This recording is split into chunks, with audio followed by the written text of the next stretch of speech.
Three papers advertised for this session, but only 2 speakers have shown up, so it'll be a shorter session than usual. We'll give each speaker about 20 minutes to present, and have some discussion after each one of the papers, rather than wait to the very end. My name is Sumner LaCroix. I'm a professor of economics at the University of Hawaii. And our first speaker today is Thomas Karackattu from Yale University.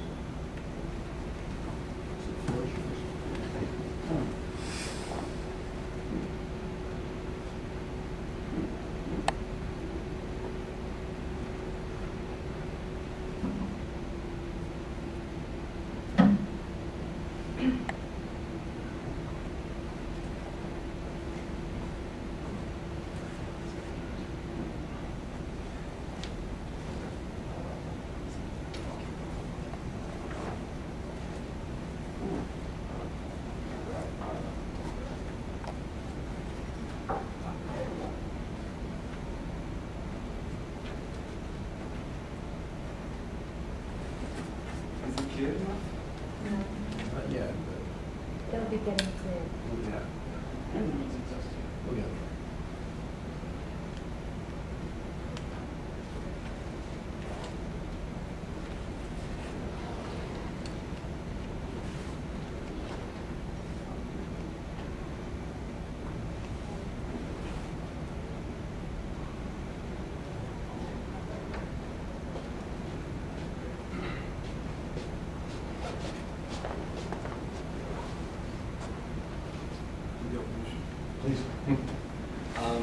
Good afternoon, friends. Discussing China-Taiwan relations on Valentine's Day is not the easiest of things, but this is my topic. Trade as vulnerability, the case of China-Taiwan economic relations from 1987 to 2008. To begin with, let me give you a background of the kind of relationship the two political entities have shared over the years. Politically, there have been several instances of near conflict between 1995 and 2000.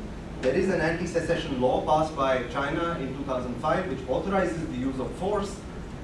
At the same time, between 1987 and 2008, you find that there is the lifting of the martial law in Taiwan. There is a move towards democratization, and the political discourse changes from reunification to pro-independence in this period. Interestingly, while there is this political divergence, on the economic front, we find that 1987 is the first instance where Taiwanese people are allowed to visit the mainland, to visit their relatives. During the course of the next few years, indirect trade is allowed for the first time between Taiwan and China. At the start of this period in 1987, China accounted for just 2% of Taiwan's total trade. At that time, the United States accounted for 48% of Taiwan's total trade. Today, on the other hand, China is Taiwan's largest trading partner. And 30% of Taiwan's total trade today relies singularly based on its exports with China. Even on the FDI front, we find that over 50% of the approved annual FDI from Taiwan actually lands up on the mainland. What has been the official reaction in regulating these economic ties? The PRC, of course, has encouraged these ties as part of an embedded reunification strategy. The Taiwan government, if you look at Chiang Ching-kuo's regime, Li Teng-huai's regime, as well as Chen Shui-bian's regime, they have consistently tried to restrict this dependence on the mainland for exports as well as routing of FDI. The fear is explained on the basis of the realist theory of relative gains, wherein even if Taiwan draws a trade surplus in this relation, the adversary, because it is making some relative gains, the government would try to restrict trade and engagement with the adversary. So policies that have been formulated during these regimes have included high-tech products not being allowed to be manufactured in the mainland, investment in infrastructure, power plants, ports being completely banned, and in general maintaining a technology lag between what is produced in Taiwan and what is allowed to be produced on the mainland. The scope of my study is basically that ostensibly Taiwan enjoys its trade surplus due to its trade relation with China. However, does the imbalance in these trade figures alone justify political as well as academic fears of Taiwan's one-sided dependence on China? Is that really the case? Is it a case of an asymmetric one-sided dependence that Taiwan has with China? If that were the case, what would explain China's behavior or China's reluctance in linking political demands on reunification to actually economic coercion against Taiwan? There has not been a single instance of China imposing financial sanctions on Taiwan, even though the antagonism has moved to levels of near conflict.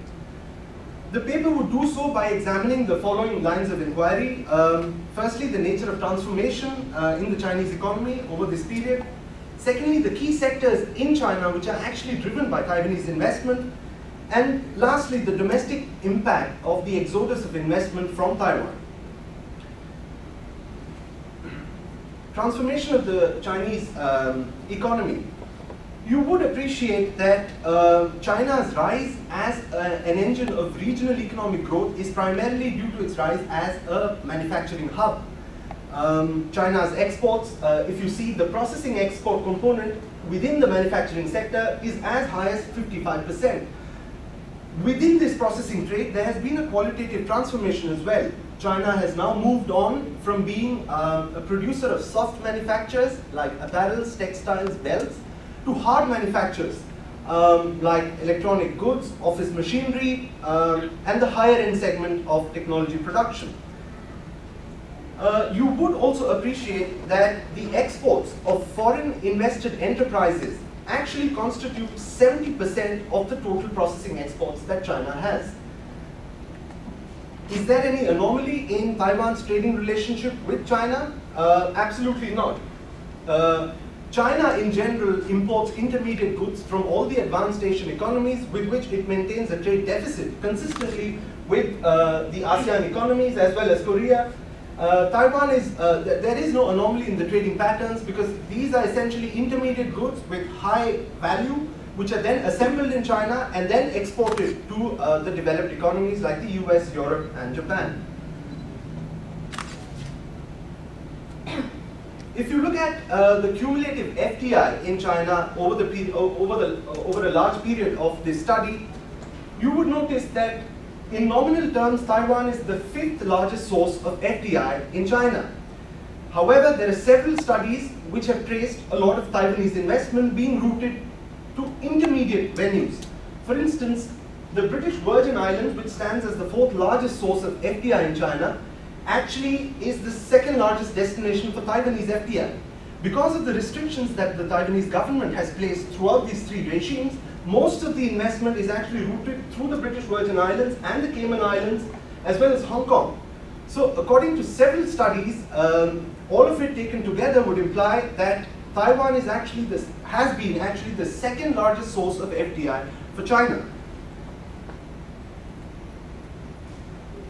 You would have noticed that even as within the manufacturing sector, there is a qualitative transformation to high-end manufacturing. What exactly is the domestic content which is added in China? There is a stark contrast. If you look at the light manufacturing industry, that is where, I mean, less differentiated products like toys or umbrellas, that is where there will be a high domestic content from China's side. But if you look at the high-end sector of manufacturing exports, again, over 70% of it is singularly driven by the multinational enterprises within China. Right.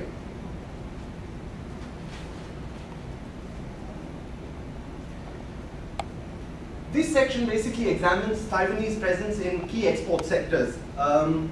In 2004, China for the first time surpassed the United States to become the world's largest producer of computer hardware. The 2 largest categories within this are basically semiconductors and notebook computers. What is China's indigenous capability within this sector? If you see the small and medium enterprises, they comprise roughly 90% of the entire domestic electronics segment of China. But if you observe the lending policies of Chinese banks, it's only 7 to 8% of the loans that actually go to small and medium enterprises because of China's policy of retaining the big companies, the state-owned companies, to which a lot of financing goes. What this means is that the small and medium enterprise